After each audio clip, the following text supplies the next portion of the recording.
မင်္ဂလာပါဒီနေ့တော့ကျွန်တော်တို့ဘာပြောမလဲဆိုလို့ရှိရင်ကျွန်တော်တို့ 3x oscillator အကြောင်းလေးကျွန်တော်တို့ပြောကြည့်မယ်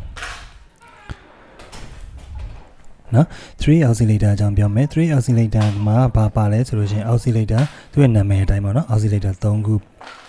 ပါတယ်ပေါ့အဲ့တော့ကျွန်တော်ဒီဘက်ကဟာတွေကိုအရင်ဆုံးပြောမယ်။နောက်ဒီဘက်ကဟာတွေကဒီကောင်တွေက wave form လေးတွေဖြစ်တယ်ဗျာ။ဘာလဲလဲဆိုလို့ရှိရင်ဒီ wave form အကြောင်းတွေကိုတော့အသေးစိတ်ကျွန်တော်နောက်ပိုင်းကျရင်ကျွန်တော်ဆက်ပြီးတော့ကျွန်တော်ပြောကြည့်မယ်ပေါ့နော်။ဒီမှာတော့ကျွန်တော် oscillator 3 oscillator ရဲ့နော်အကြောင်းလေးကိုပဲကျွန်တော်တို့ပြောမယ်။အဲ့တော့အရင်ဆုံးဒီကောင်ကဘာလဲဆိုရင်သူက sine wave ဖြစ်တယ်။ဒီကောင်ဆိုရင် square wave ဖြစ်တယ်။ဒီကောင်ဆိုရင် triangle wave ဖြစ်တယ်။ဒီကောင်ဆိုလို့ရှိရင်နော် sawtooth wave ဖြစ်တယ်ပေါ့။နောက်ဒီကောင်ဆိုဒါ rounded square wave ဖြစ်တယ်။ပြီးရင်ဒီအောက်မှာwhite noise ပါတယ်ပေါ့နော်ဒီကောင်ဒီ၄ခုကတော့ the fundamental waveform တွေပေါ့နော်အခြေခံကြတဲ့ waveform တွေပေါ့နော်အဲ၄ခုကတော့ကျွန်တော်တို့ဒီ sound design စီကိုယ်ပိုင်နဲ့ကိုအတန်တွေကလိမယ်ဆိုလို့ရှိရင်တော့ဒီ၄ခုကိုတော့ကျွန်တော်တို့သိရမှာပေါ့နော်အရင်ဆုံးသိရမှာနောက်ပိုင်းကျနောက်ဟာတွေပေါ့နော်ပြီးတော့ဒီမှာဆိုရင်ဒီကောင်က custom ကိုကြိုက်တဲ့ waveform တွေကိုကျွန်တော်ဒီမှာထည့်လို့ရတယ်ပေါ့နော်ဒီကောင်တော့ invert နော် oscillator 1 invert clock later ပေါ့နော်ဒီဟာအောက်ကဟာတွေကတော့အကုန်လုံးအတူတူပါပဲเนาะဒီတိုင်းပဲเนาะဒီတိုင်းပဲဖြစ်တယ်ပြီးသွားလို့ရှိရင်ကျွန်တော်နောက်အလဲကဒီเนาะ knock လေးနှစ်ခုပေါ့เนาะဒီဟာလေးနှစ်ခုကိုကျွန်တော်ဆက်ပြောမယ်ဆိုတော့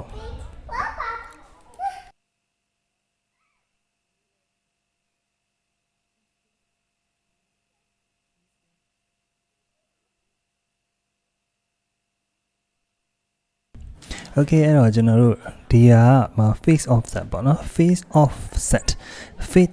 ကဘာလဲဆိုလို့ရှိရင်ကျွန်တော်အခုမှကျွန်တော်တို့ဒီ sine wave ပဲဒါ sine wave က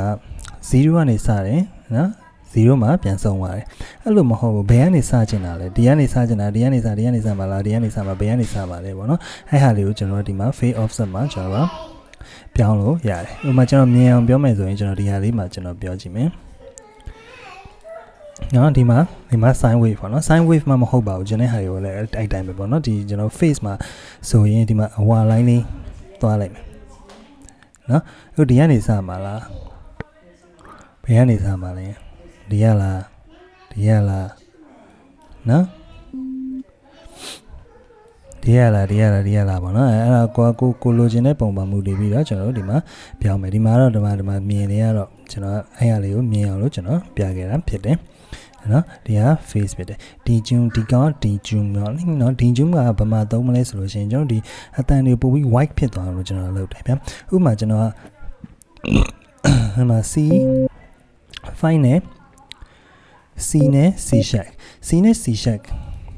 ဂျားထဲမှာဆိုရင်ဒီဂျွန်းကဆန့်ပြ100ဆန့်ရှိတယ်နော်အဲဒီ C မီတုံးတစ်ခုပေါ့နော် half step တစ်ခုရောက်ဖို့အတွက်ကို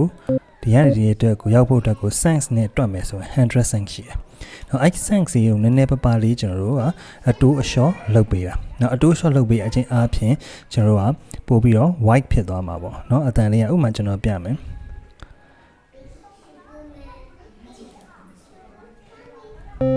ဒီအတန်နဲ့နကြလေးတက်ပြီးနားထောင်တော့ပို့ပြီးတော့သိပါမို့။နော်ပို့ပြီး white ဖြစ်သွားတယ်။နော်ပို့ပြီး white ဖြစ်သွားပါတော့ကိုသုံးတဲ့ပုံမှန်မူတည်ပြီးတော့ကျွန်တော်သုံးမယ်နော်ဒီ tune ဆိုတာခုနကပြောသလိုပဲဆန့်သွားတယ်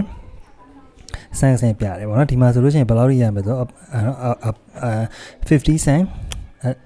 cent ပြောင်းလို့ရတယ်နော်ပြီးရင်ဒီကောင်ကတော့ဗာလဲဆိုလို့ရှိရင်စင်မီတုံးနဲ့ကျွန်တော်တို့သွားလို့ရတယ်နော်စင်မီတုံးနဲ့သွားမယ်ဘယ်လောက်ထိသွားလို့ရမလဲဆိုလို့ရှိရင်နော်24စင်မီတုံးအပေါ်24 cm off 24 cm 48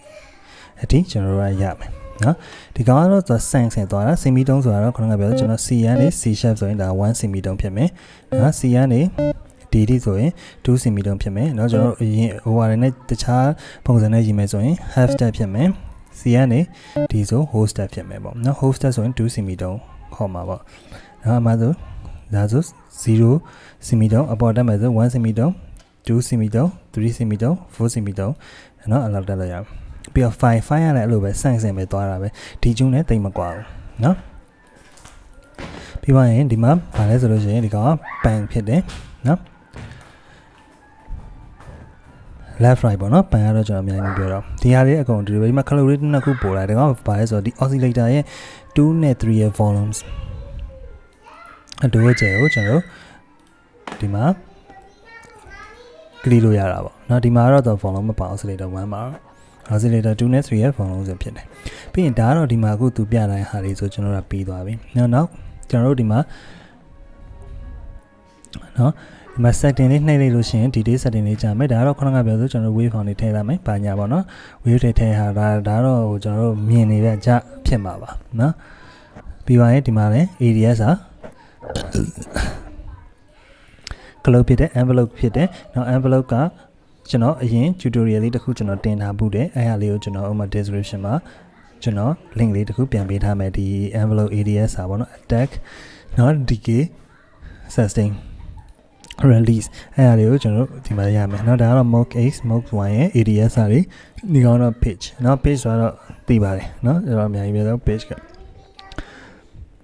ပြီးဒီမှာဒီကောင် LFO ကเนาะ low frequency oscillation ပေါ့เนาะအဲ့မှာ LFO amount ဒီမှာပြောင်းလို့ရမယ်เนาะအသေးစိတ်တော့ကျွန်တော်ဖြည်းဖြည်းချင်းစီပေါ့เนาะကျွန်တော်ဆက်ပြီးတော့တခြားဟာတွေဆက်ပြောမှာဒီနေရာထဲမှာကျွန်တော်ပြောလိုက်ရင်အရင်ရှုပ်သွားမှာဆိုလို့နော် LFO amount ကျွန်တော်ပြောင်းလို့ရမယ် LFO ရဲ့ attack ကိုကျွန်တော်ပြောင်းလို့ရမယ်နော် delay speed နောက်ပြီးဒီမှာ mode x mode y မှာ mode ဒါတော့ filter တွေပေါ့ဗျာမှာ filter ဒီကောင်က filter ဖြစ်မယ်ဒီကောင်ကတော့ resonance ဖြစ်သွားမှာပေါ့နော်အဲ့လိုသဘောမျိုးဖြစ်သွားမှာပေါ့နောက်ပြီးရင်ဒီမှာဆိုလို့ရှိရင်ကျွန်တော် low pass ဆုံးမှာလား high pass ဆုံးမှာ band pass ဆုံးမှာလားဘာလို့မှာလဲဆိုတော့ကျွန်တော်တို့ကဒီမှာရွေးလို့ရမယ်ပေါ့နော်အဲ့တော့ကျွန်တော်ကလီကြည့်အောင်နော်ဘာလေးလုံးကြည့်မလဲဆိုကျွန်တော် pep အတန်လေးကျွန်တော်လုပ်ကြည့်မယ်နော် pep လေးတစ်ခုပေါ့နော်ဒီဟာလေးတစ်ခုကျွန်တော်လုပ်ကြည့်မယ်အဲ့မှာကျွန်တော်ကအကြမ်းမြင်ကျွန်တော်တို့ပြောမယ်ဆိုတော့ဒီ wave form လေးခုမှာဗျာဒီကောင် soft ဖြစ်တယ်ဒီကောင်လည်း soft ဖြစ်တာပဲပေါ့နော်ဒီတက်ဆိုင်တော့နည်းလေးဟိုဖြစ်တာဒီကောင်ဒီနှစ်ခုကတော့ကျွန်တော် rich ဖြစ်သွားမှာပေါ့နော်တဖြည်းဖြည်းချင်းစီအဖြည်းဖြည်းချင်းပေါ့ rich ဖြစ်သွားမှာပြောတာဟောနော်အဲ့လိုမျိုးပေါ့နော် sine wave နဲ့ triangle wave ကကျွန်တော်တို့နည်းနည်း soft ဖြစ်တယ်ဒီနှစ်ခုကတော့ကျွန်တော်တို့ rich ဖြစ်တယ်နော် soft 2ကတော့သိကြမှာပါเนาะအခုနောက်ပိုင်း EDM တွေပါနေမှာကလီကြရဟာတွေပေါ့အဲ့တော့ကျွန်တော် pad လေးတစ်ခုကိုကျွန်တော်တို့ကလီကြည့်မယ်ကျွန်တော်က triangle about square wave လေးနဲ့အောက်က triangle လေးနှစ်ခုကျွန်တော်တို့ယူထားလိုက်မယ်နော်ယူထားပြီးတော့ဒီကောင်ကိုကျွန်တော်ဘာလုပ်မလဲဆိုလို့ရှိရင်1 octave အောက်ချလိုက်မယ်1 octave ချလိုက်မယ်ချကြည့်လိုက်မယ်ပေါ့ဘယ်လိုဖြစ်လာမလဲဆိုတော့ကျွန်တော်တို့ဆက်ပြီးတော့ပြောကလီကြည့်ရပါနော်ဒီကောင်ကိုလည်းကျွန်တော်1 octave ချမယ်ဒီကောင်ကတော့လုံးဝ2 octave ချမယ်Okay ခုနကကျွန်တော်ပြောသလို white ဖြစ်သွားအောင်နည်းနည်းလေးကျွန်တော်ဒီ tune လေးကျွန်တော်ကလေးလိုက်မယ်။နော်အသေးစိတ်ကတော့နော် detail အသေးစိတ်ကိုတော့မိတ်ဆွေတို့အနေနဲ့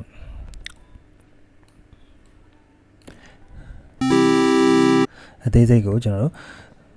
ကလေးပါနော်ကျွန်တော်ဒီမှာကြာအောင်ပါဆိုတော့ okay ပြီးရင် envelope လေးကိုကျွန်တော်လုပ်မယ်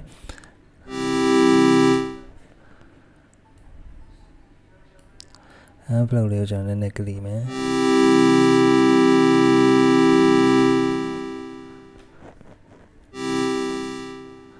တန်ပုံနဲ့ပဲကျွန်တော်တို့ sync လုပ်ထားလိုက်မယ်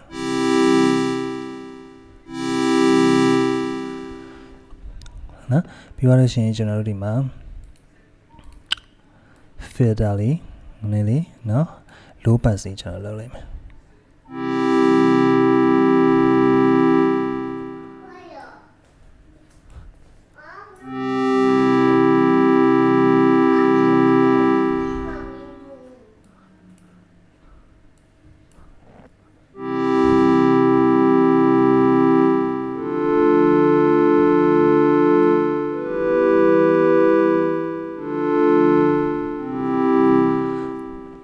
နော်ဒါလို့ဆိုရင်တော့ကျွန်တော်တို့ကမှ pep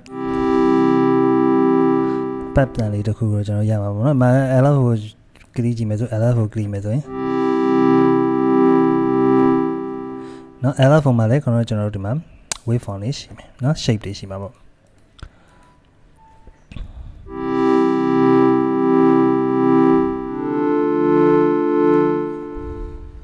နော်